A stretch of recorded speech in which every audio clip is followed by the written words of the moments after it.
अनिल गुरुजी, श्रामणी संघ आणि खास करून आपण सगळे उपस्थित दानदाते, श्रद्धावान उपासक उपासिका, सान बालक बालिका, आपण आम्हाला भोजन दान दिलं.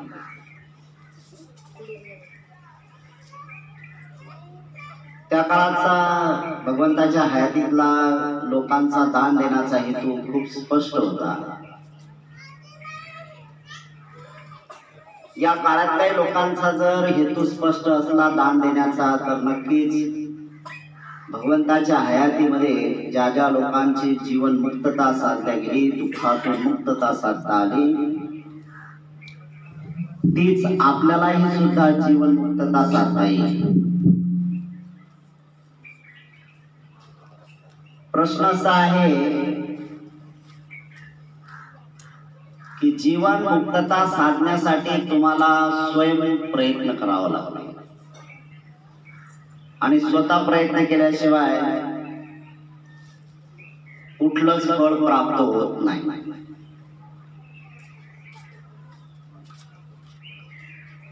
आपण मेहनत केली तरच आपल्याला घरी जेवायला किंवा सगळं धान्य आणायला सगळ्या गोष्टीची पूर्तता केल्या जाणार आहे. जर मेहनतच नाही केली आपण तर कुठून लाभ मिळणार आहे? हा जीवनामध्ये मनुष्यांचा जीवनक्रम असला पाहिजे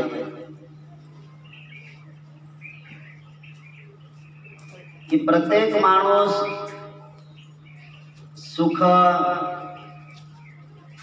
सुखाच्या संबंधी लालसा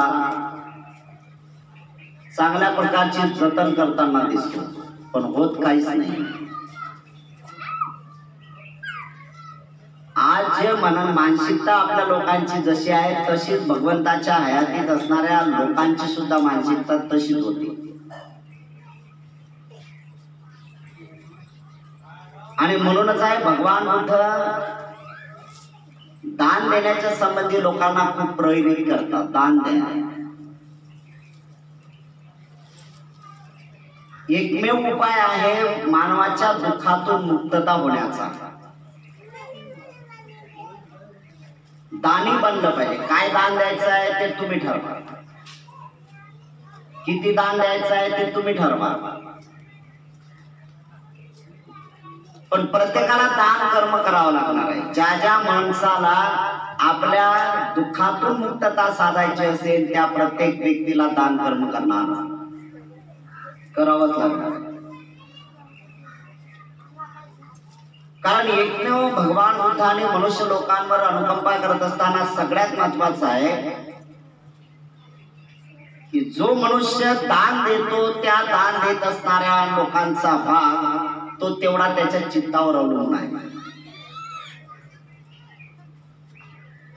आपण सामूहिकरित्या दान केलं म्हणजे सगळ्यांना एकच पुण्य लागलं असातला भाग होत नाही. भगवान बुद्ध म्हणतात तुम्ही आज सामूहिक जेवण दिलं का नाही? मग सामूहिक जर तुम्ही जेवण दिलं तर सामूहिक तुम्हाला लाभ नाही होत. आता तुम्ही म्हणणार आम्ही तर सामूहिक दिलं, मग सामूहिक म्हणजे सारखा आम्हाला फलप्राप्ती व्हायला पाहिजे. बिलकुल सामूहिक समान फलप्राप्ती होत नाही. जैसे चित्त के चेतना फल वैसा ही होय, दुर्मन का फल दुखद ही, सुखद सुमन का होय. तुमच्या चित्तावर अवलंबून आहे. काही लोक दान देत असताना जर संकुचित दान देत असतील तर तेवढा लाभ कसा काय होईल? बिलकुल लाभ तेवढा होणार नाही. काही लोकांकडे दान देण्यासाठी काहीच नाही, पण एवढी प्रकर्षाने इच्छा आहे त्याची दान देण्याची, त्याला लाभ जरूर म्हणा. चित्तावर अवलंबून आहे ना. इच्छा पाहिजे. जोपर्यंत चित्तामध्ये हे चैतसिका निर्माण होत नाही तोपर्यंत तुमचं फलप्राप्ती होत नाही. कर्म आहे, तुमच्या कर्मावर डिपेंड आहे. या संघामध्ये जवळजवळ 52-53 लोक आहेत आणि या 52-53 लोकांचे एकाच संघामध्ये आले ते लोक. म्हणून सगळ्यांना सारखा लाभ होईल का? नाही होणार. काय काय याच्यात जबरदस्तीनं आले आहेत ना. मग जबरदस्तीने आले तर मानसिकता नाही आहे त्यांची त्याच्यात, म्हणून जबरदस्तीने आले त्यांना लाभ होत नाही. पण बुद्ध त्याच्याही नंतर म्हणतात चला ठीक आहे, एकदा का पाण्यात उतरल्यानंतर त्याला माहित आहे मला वाहत जायचं आहे, पण त्यांनी जर मानसिकता तशा प्रकारची दर्शवली की माझं जीवन मला समर्पित करायचं आहे, तो वाहत तर जात आहे, मला तर मरण तर घेणारच आहे, असाही म्हणतो तसाही म्हणतो, त्यासाठी याच्यात संघर्ष करण्याची माझी कुवत निर्माण करण्याची ज्यावेळेस मी ताकद निर्माण करतो त्याला जरूर तशा प्रकारचे प्रयत्नाचे फळ प्राप्त होतात. काही लोक याच्यात हौशीनं आलेले आहेत. हौशीनं आलेत ना. हौशीनं नाही मला लय हौस आहे श्रामणे बनायचे, कसे दिसतात लोक, चला हौशीचा लाभ तर सगळ्यांनाच होणार आहे. 10 दिवसांचं काशाय वस्त्र परिधान केलं म्हणजे लाभ होणार नाही असं नाही आहे. प्रत्येकाला लाभ होणार आहे, प्रत्येकाला लाभ होणार. पण भांड लहान आहे ना. तुमचं भांड लहान आहे. जेवढं ज्याचं पात्र मोठं तेवढा त्याच्यात जास्त लाभ. जेवढं ज्याचं पात्र कमी संकुचित, चित्ताची चेतना संकुचित आहे, तेवढाच लाभ त्यांना मिळाला, त्याच्या वेळेला मिळणार नाही. म्हणून श्रामणे दीक्षा घेतल्यानंतर ही चित्तामध्ये धारण करावयाची वृत्ती आहे की माझं पूर्ण जीवन समर्पित आहे 10 दिवसांसाठी. चला आपण आज ट्राय करू, प्रयत्न करू की माझं जीवन सफल होण्यासाठी. मला तर असं आहे. आणि सगळ्यात महत्वाची गोष्ट आहे, घरी बसल्यानं काय 10 शिलाचं पालन होणार होतं काय लोकांकडून आहे ना. 10 शिलाचं पालन करणार आहे का? सतत हत्या जरी करणारे नाही किंवा मारझोड जरी करणारे नसले तरी वाण्याची मारझोड तर चालूच आहे का त्यांच्या? शिव्या देणं चालूच आहे का नाही? मन दुखणं चालूच आहे का नाही? नाही कोणाचं मन दुखलं तरी हरकत नाही, पण आतून तर शिव्या सात सुरूच आहेत ना. जळण्याची प्रक्रिया सुरू आहे, हत्येची विचार सुरू आहे. काय नाही हत्येचे, अरे याला मारलं पाहिजे, हा मला लई त्रास देतो, याला मारून टाका, त्याला मारून टाका, अरे याला असं झालं तसं आहे. हत्येचे विचार चालू आहे, ते दूर झाले पाहिजे. या श्रामणे दीक्षाच्या याच्यानंतर हत्येचे विचार दूर होत गेले.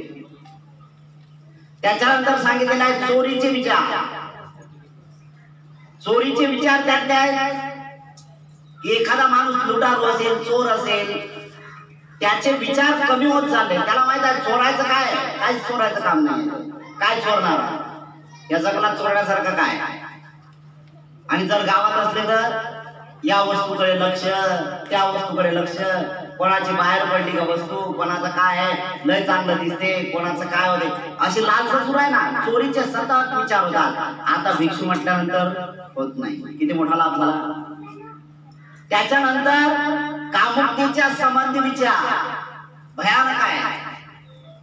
भगवान बुद्धाने ज्यावेळेस ज्ञान प्राप्त केलं आणि पहिल्यांदा धम्मचक्र प्रवर्तन गतिमान केलं आषाढी पौर्णिमेला, त्यावेळेस 5 भिक्षूंना जो उपदेश केला तो अत्यंत महत्वाचा आहे. कामे कामे सु,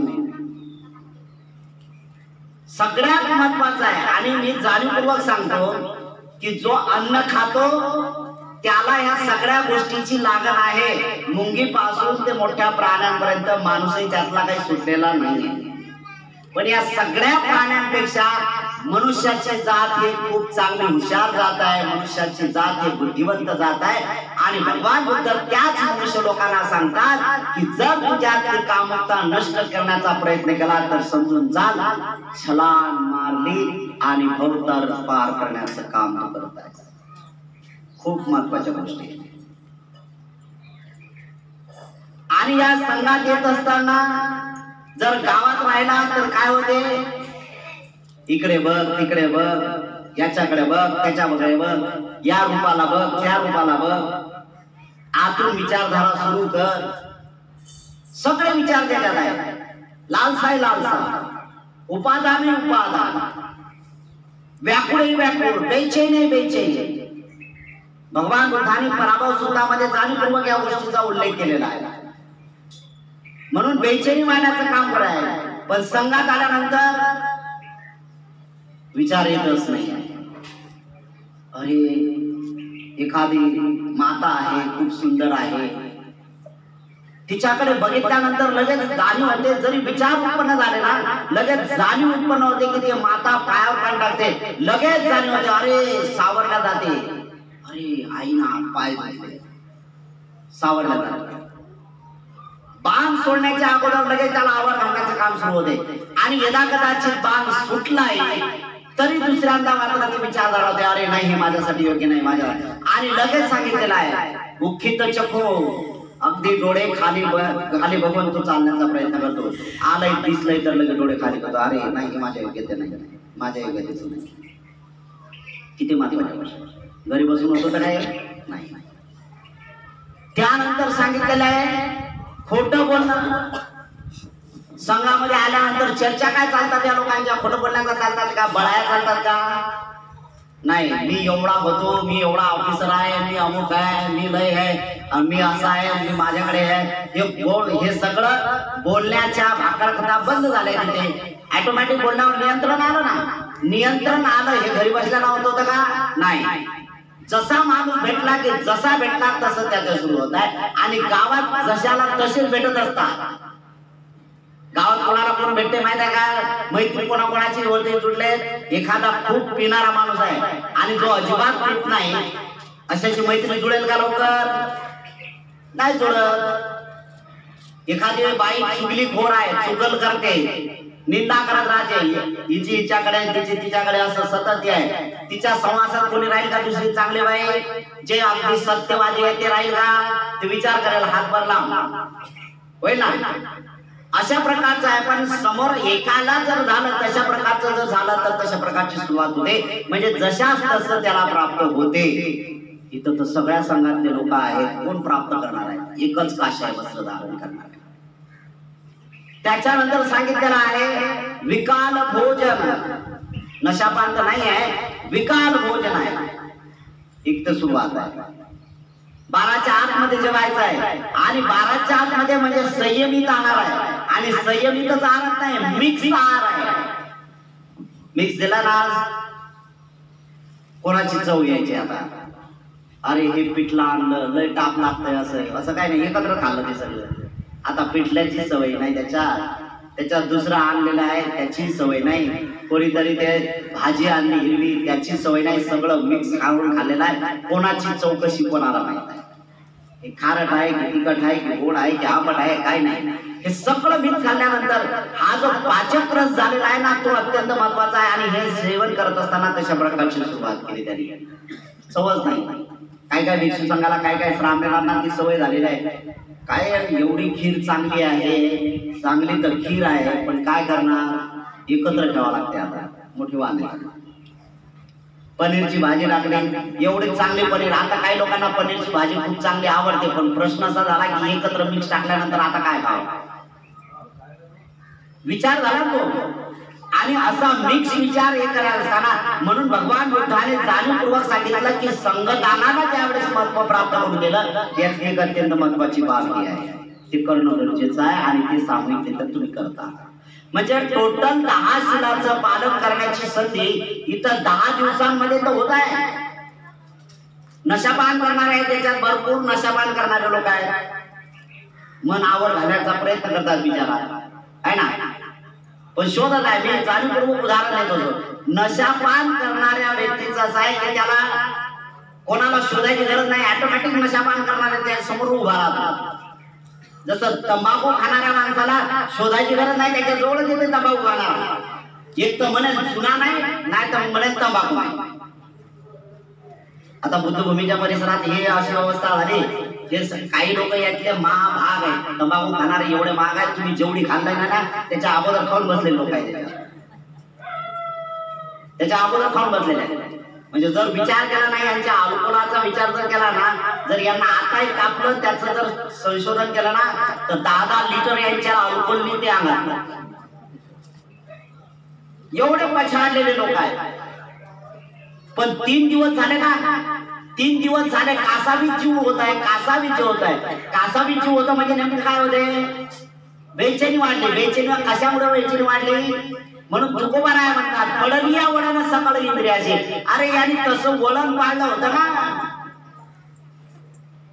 काही लोकांची एक सवय आहे, म्हणजे मी एक जाणीवपूर्वक सांगतो. एकाला विचारलं का तंबाखू नाही, म्हणले सकाळी जायलाच होत नाही, मला तंबाखू खाल्ल्याशिवाय होतच नाही. किती मूर्खपणाचे लक्षण आहे. अरे जे तुमचा जे काय मला आहे तो घालवण्यासाठी तुम्ही व्यसन करता, आणि हे माणसाचं लक्षण आहे का? माणसाचं लक्षण आहे का? नाही. अरे मग यापेक्षा जनावर बने आहेत ना, त्या जनावरांना जरी भगवान बुद्धाने मनुष्याची जात श्रेष्ठ म्हटली, तरी पण माणसाचे लोक, माणसाच्या जातीतले लोक ज्यावेळेस असे वेदनाधीन होतात त्यावेळेस माणसं राहिले कुठून? नाही राहिले. असे कितीतरी वाट्याला लागले लोक आहेत, असे कितीतरी उद्ध्वस्त झालेले लोक आहेत, असे किती कुठला ना नशापानमुळे आहे. नशा नाही आहे, दारू पिणे हे नशा नाही आहे. शरीराला तशा प्रकारचं तुम्ही वळण लावलेलं आहे, आणि त्या वेळेवर जर मिळालं नाही तर हातपाय थरथरतात तुमच्या लोकांचे. कुठलीही गोष्ट एक आहे की ज्याचं प्रमाण जास्त झालं की त्याचा विपरीत परिणाम होतो. एक दुसरी उदाहरण जर जायचं झालं तर डॉक्टर लोक तुम्हाला काय अल्कोहोल देत नाहीत का? अल्कोहोल देतात ना डॉक्टर लोक, जे मेडिसिन देतात ते अल्कोहोल नाही का त्याच्यात? कफ सिरप आहे त्याच्यात काय अल्कोहोल नसते का? घेतल्याबरोबर 1-2 झाकण घेतल्याबरोबर तुम्हाला गुंगी येते, झोपून जात आहे, अल्कोहोल नाही का ते?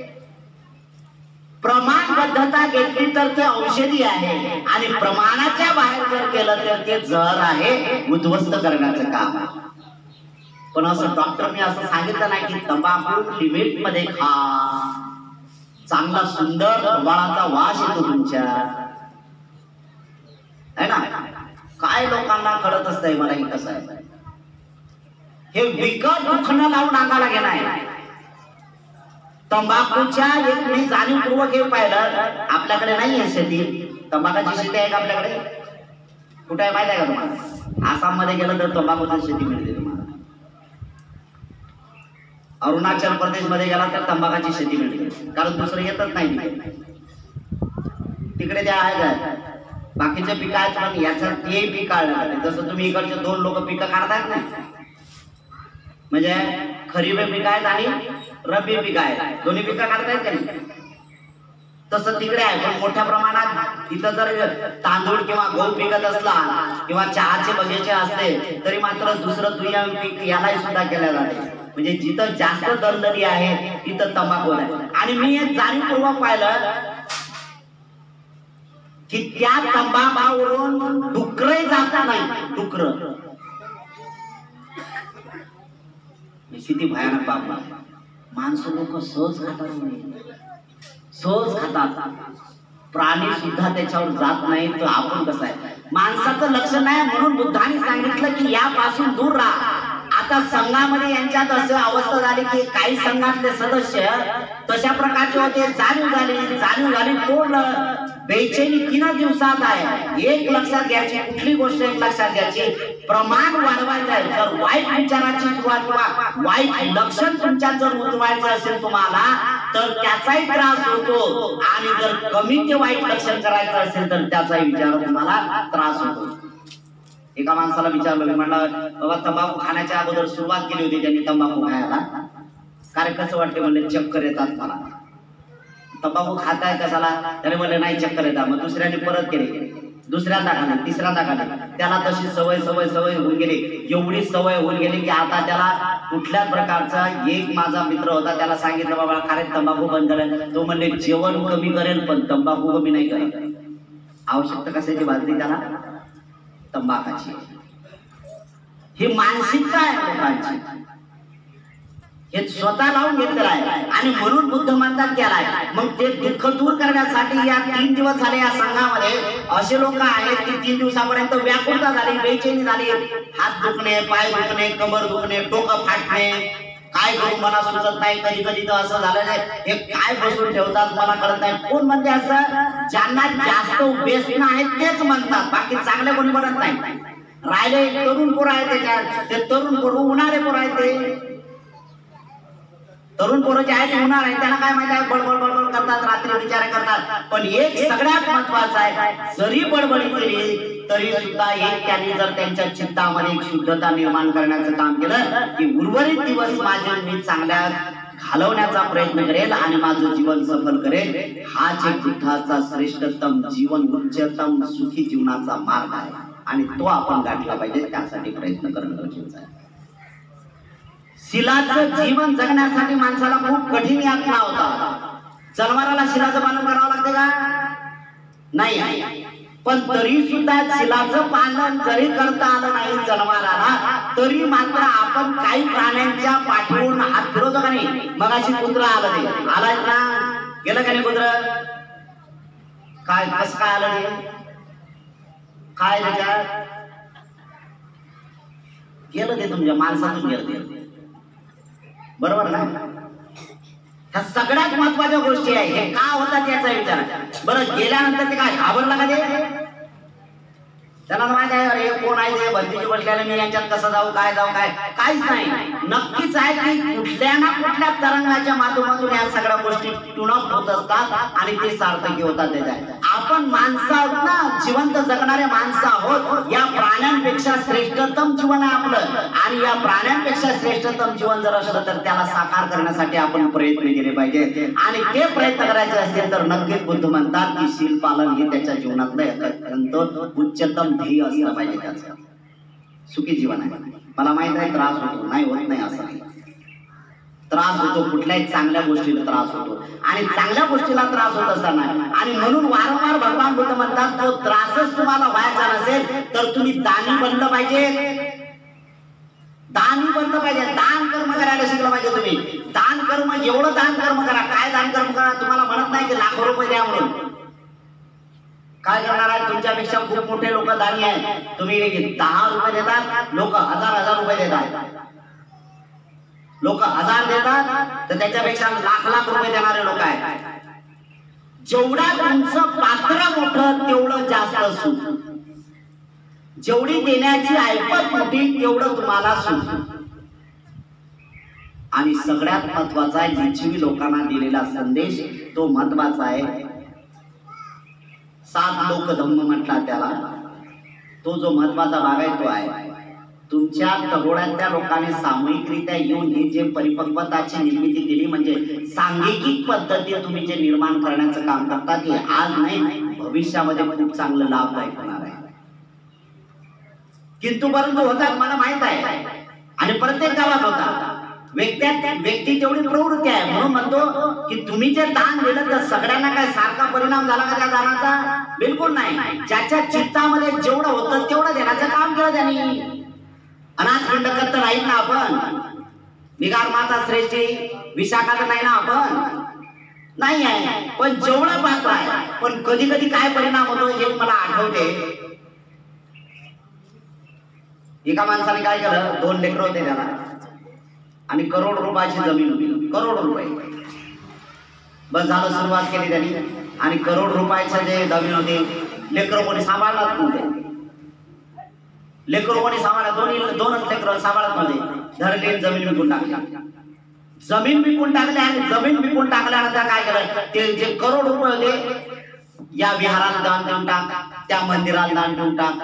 हे काही जास्त वर्षाची गोष्ट नाही, 8-10 वर्षाच्या अगोदरची गोष्ट आहे आणि तुमच्या म्हणजे अकोला जिल्ह्यातली गोष्ट आहे. पेट्रोल पंपवर आला, सांगितलं काय करायचं आहे. एक माणूस म्हणला आमच्या गावात विहार बांधायला, चला म्हणलं दाखवा. बघितलं विहाराला दान देऊन टाकले.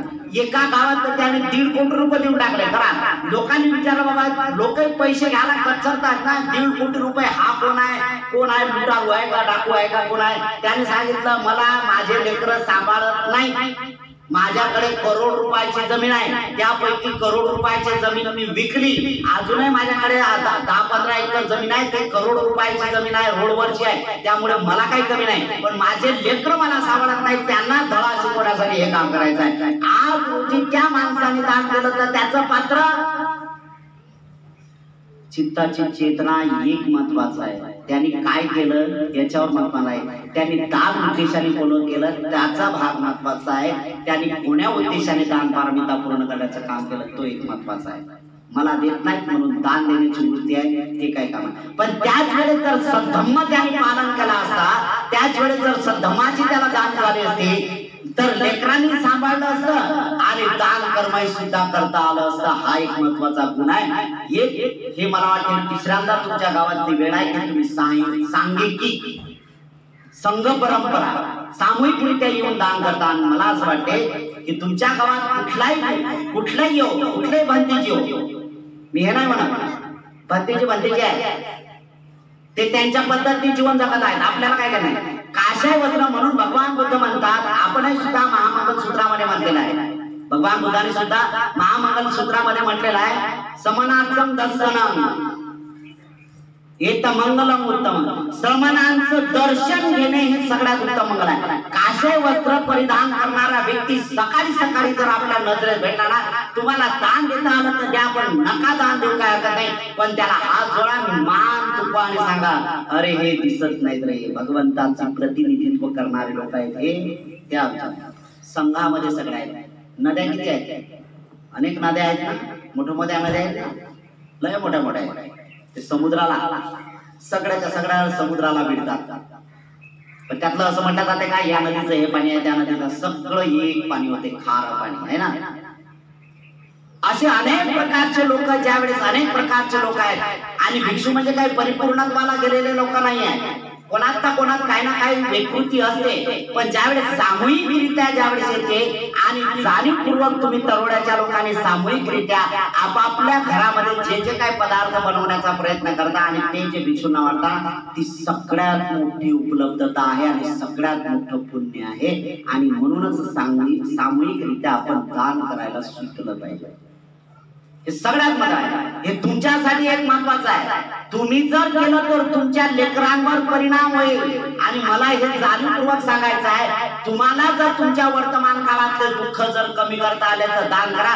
जरी वर्तमान काळामध्ये तुमचे दुःख जर दूर होत झाले नाही तर नक्कीच तुमच्या भविष्याच्या पिढीसाठी दुःख उत्पन्न होणार नाही.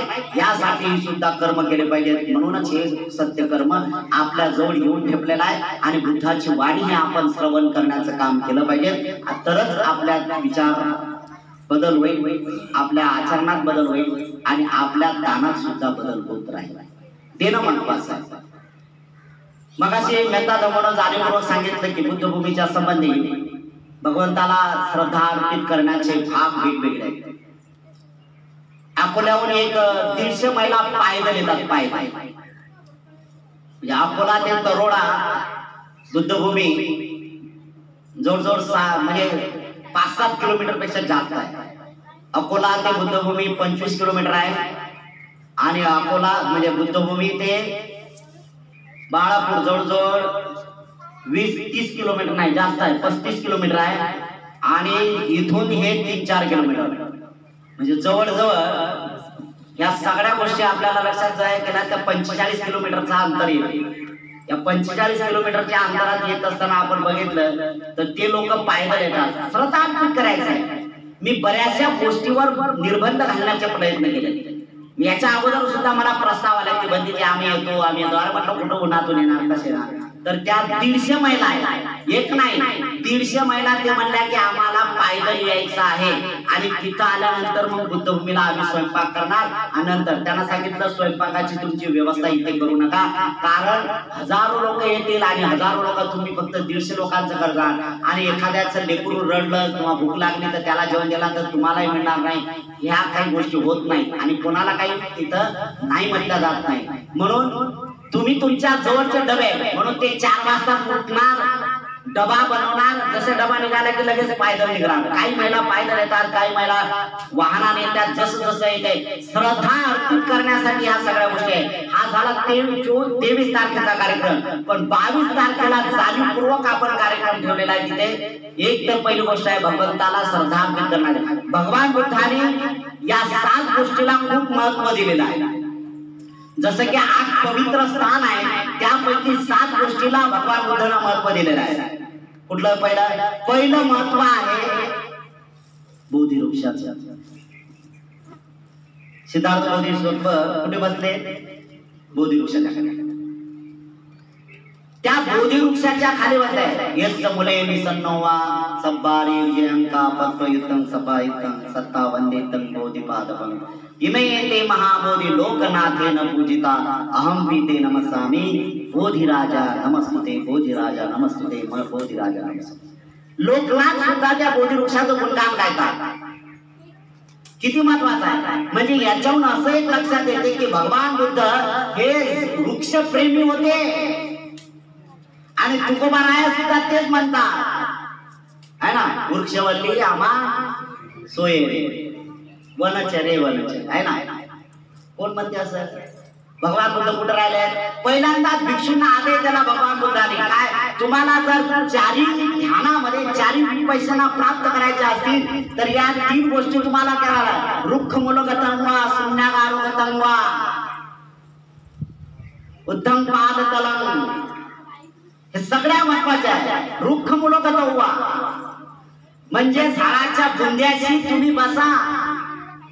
झाडाच्या बुंद्याशी बसा म्हणजे याचा अर्थ त्या वृक्षाच्या जवळ बसत असताना त्याची कृतज्ञता व्यक्त करा. सिद्धार्थ बोधिसत्व त्या बोधी वृक्षाच्या झाडाखाली बसले आणि त्यांना बुद्धत्व प्राप्त झालं आणि त्याच्याबद्दल 7 दिवस भगवान बुद्ध कृतज्ञता व्यक्त करतात. कुठल्या आठवड्यात? 3ऱ्या आठवड्यात. पहिला आठवडा कुठला आहे? बोधी वृक्षाच्या झाडाखाली बसले 7 दिवस कंटिन्यू, ना खाणं ना पिणं ना काही ना काही, एकदम कंटिन्यू 7 दिवस बसले, एकदम ध्यान लावलं. दुसरा आठवडा काय केला त्यांनी? चंक्रमण चैत्य 7 दिवस कंटिन्यू चालत राहिलेले. किती पावलं? 19 पावलं. आजही बुद्ध गायला गेला. तिसरं महत्वाचं काम केलंय. तिसरं कुठलं आहे? अनिमिश्लोषण. अनिमिश्लोषण म्हणजे काय? डोळ्याची एकही पापणी न हलवता 7 दिवस त्या बोधी वृक्षाच्याकडे टक बघितलं, कृतज्ञता व्यक्त केली. किती महान वृक्ष आहे की ज्या वृक्षाखाली मला बुद्धत्व प्राप्त. किती छान सावली आहे त्याची. आणि मला ते लोकनाथ बुद्ध भगवंत त्या बोधी वृक्षाच्या प्रति कृतज्ञता करतात आणि बुद्ध तेच म्हणतात की तुम्ही सुद्धा नंतर या बोधी वृक्षाची पूजा करा. पूजा करा म्हणजे कृतज्ञता व्यक्त करा आणि तुम्ही सुद्धा त्या खाली बसा आणि तुमचे सुद्धा विकार नष्ट करायला शिका. म्हणून बुद्धभूमी परिवाराच्या वतीने जाणीवपूर्वक 22 तारखेला इथे महापूजा होईल. बोधी वृक्ष महापूजा, जलपूजा. तुम्हाला सांगायला काही मला वाईट वाटत नाही आता की काही महिलांनी दृढ संकल्प केला, आम्ही 108 घागरी त्यांना पाणी घालतो. किती? 108. लय महत्व आहे बरं 108 ला. 108 महत्वाच्या गोष्ट आहे. त्या लोकांनी, त्या महिला मंडळाने, आठवड्यातल्या महिला मंडळाने तशी व्यवस्थापन केली. 108 जवळजवळ 1 ते 1.5 तास पूजा त्याची होईल ती. आणि त्यानंतर रात्रभर कंटिन्यू परित्राण सुरू होणार आहे. रात्रभर. आणि मी आपल्याला सुद्धा या माध्यमातून जाणीवपूर्वक सांगतो की तरुणातल्या महिला मंडळ आणि पुरुष मंडळीने सुद्धा या. आणि विशेष लक्षात घ्या, कशासाठी या? की जर मनुष्य लोकांमध्ये मला या जीवनामध्ये जर माझं दुःख दूर कमी करायचं असेल तर मला हा दृढ संकल्प केला पाहिजे. आणि यदा कदाचित मला जर मृत्यू आला आणि मृत्यू झाल्यानंतर माझा तर जन्म निश्चित कुठे ना कुठे झालेला असेल, पण निरय लोकांमध्ये माझा जन्म होऊ नये यासाठी मी पुन्हा मनुष्य लोकांमध्ये तशा प्रकारची सद्गती प्राप्त करण्यासाठी आलाय. मनुष्याची जात आहे, माझ्याकडून ज्या चुका झाल्या असतील, मी हत्या केली असेल, चोरी केली असेल, व्यभिचार केला असेल, खोटं बोललो असेल आणि नशापान केला असेल, हरकत नाही, माझ्याकडून चुका झाला, पण आज महत्वाचा माझ्यासाठी सुवर्ण वेळ आहे, सुवर्ण काळ आहे की वैशाखी पौर्णिमेच्या अगोदरच्या दिवशी आम्ही बोधी वृक्षा महापूजन सुरुवात करतो, जल महापूजा त्या ठिकाणी करतो आणि दृढ संकल्प करतो की माझी मनुष्याची गती सद्गती झाली पाहिजे, या सद्गतीकडे माझं जीवन अर्पित करण्यात आले. मग काही लोकांनी पूजा करत असताना एक महत्वाचं काम आहे, पूजा या त्याला दृढ संकल्प लागतात. जोपर्यंत पूजा होत नाही तोपर्यंत मी जागेवर उठणार नाही, ना सीला जाणार, ना सूला जाणार, ना पाणी पिणार, ना काही नाही, बिलकुल आर्य मौन तर आर्य मौन. दृढ संकल्प करणारे लोक असतात, खूप आहे असेच लोक आहेत. म्हणून मगाशी म्हटलं की दान देणाऱ्याचं पात्र, त्यांची मानसिकता त्याच्यावर केवळ फल प्राप्त होते. आणि म्हणून तुमच्यासाठी एक सुवर्ण संधी आहे, माझ्या सकट आपल्या सगळ्यांना सुवर्ण संधी आहे की भगवान बुद्धाला आपण अशा प्रकारचा विवादन करू आणि दृढ संकल्प करू की मनुष्य लोकांमध्ये पुन्हा रूपी जीवन आपलं झालं पाहिजे आणि त्यासाठी आपण तशा बुद्धाच्या मार्गाने चालण्याचा प्रयत्न करूया. एवढंच या ठिकाणी आपल्याला सांगतो. आपण जे भोजनदान दिलं अत्यंत महत्वाचं काम केलं, सगळ्यांनी दिलं जे जे आपल्या पद्धतीने. आणि मी सांगतो, जे यदाकदाचे सुटले असतील काही असेल तर त्यांना जे काही दान करायचं असेल तर तेही दान करू शकतात, नाही असं नाही, कोणाकडे जबरदस्ती नाही. पण मी जाणीवपूर्वक सांगत असतो, मी जबरदस्ती करत नाही, पण तुम्हाला मोटिवेट करतो की तुम्ही दानी बनला पाहिजे. नका काय तुम्ही बेवड्याकडे बेवडे अट्टल बेवडे बना, पण दान कर्म करायला शिका, त्याच्यातून तुमची सुद्धा मुक्तता होईल. तुम्ही माता भगिनींनो, तुम्ही दररोज तंबाखू खाणं आताच्या आता चालू द्या ना, एकमेकीच्या हातावर देणं, त्याबद्दल काही प्रश्न नाही, पण तुम्ही दानी बना, कारण तुमचा तंबाखू सुटला पाहिजे. कारण हे जीवन बार बार मिळत नाही, बिलकुल मिळत नाही. या जीवनाला सार्थकी करायचं असेल तर काहीतरी दान कर्म करायला शिकलं पाहिजे. आणि हे महत्त्वाचे, बुद्धाने किती त्याग केला, यशोधराने किती त्याग केला माहिती आहे तुझ्या यशोधरासाठी. मग असे रमाई सांगितलेलं, यशोधरा किती महान होती माहिती आहे, तिथं जिवंत असून मेल्यासारखी झाली. माता रमाई तर समजा बाबासाहेबाला सोडून गेल्या, त्या माऊलीचा विचार केला, वयाच्या 35व्या वर्षी त्या निघून गेल्या, पण हे तर 29व्या वर्षामध्ये विधवा झाली. विधवा किती मान त्याग होता माहिती, भयानक त्याग होता तिचा. त्याग होता म्हणूनच अनंत सम्यक संबुद्ध म्हणते, तिच्या त्यागावर म्हणते. त्याग महत्वाचा, जोपर्यंत त्याग करत नाही तोपर्यंत जीवन पूर्णत्वाला जात नाही. यासाठी संधी आली, या आपण 22 तारखेला आणि आपला हा महत्वाचा जो भगवान बुद्धाच्या जयंती महोत्सवाचा कार्यक्रम उज्ज्वल करा. आणि पारमिता पूर्ण करण्यासाठी आपल्याला जे घडे आहेत, कोणाचे दानाचे घडे आहेत, कोणाचे प्रज्ञेचे घडे आहेत, कोणाचे ध्यानाचे घडे आहेत, टाका. प्रत्येकाने त्या मडक्यामध्ये टाका, त्या हांड्यामध्ये टाका, त्या रांजणामध्ये टाका. टाका त्याच्यात 10चे 10 हांडे, 10चे 10 सुद्धा रांजण ठेवलेला आहे. प्रज्ञेचा ठेवला, शिलाचा ठेवला, त्यागाचा ठेवला है ना, बुद्ध धम्म संघानुसतीचा ठेवलाय. सगळे 10चे 10 घडे ठेवलेले आहेत. प्रत्येकाने या आणि त्याच्यात जे टाकायचं ते टाका आणि आपल्या जीवना वर्तमान काळामध्ये ती महत्वाची भूमिका पुष्ट करा आणि संपूर्ण लोक दुःखातून मुक्त व्हा. एवढंच या ठिकाणी आपल्या प्रती मंगल कामना करतो, आपल्या प्रती आपल्या कुटुंबियाच्या प्रती मंगल कामना करतो. आपल्या सर्वांचं खूप मंगल हो, खूप कल्याण हो, खूप सुखी हो, सर्वांचं खूप भलं हो, भलं भलं भलं भलं.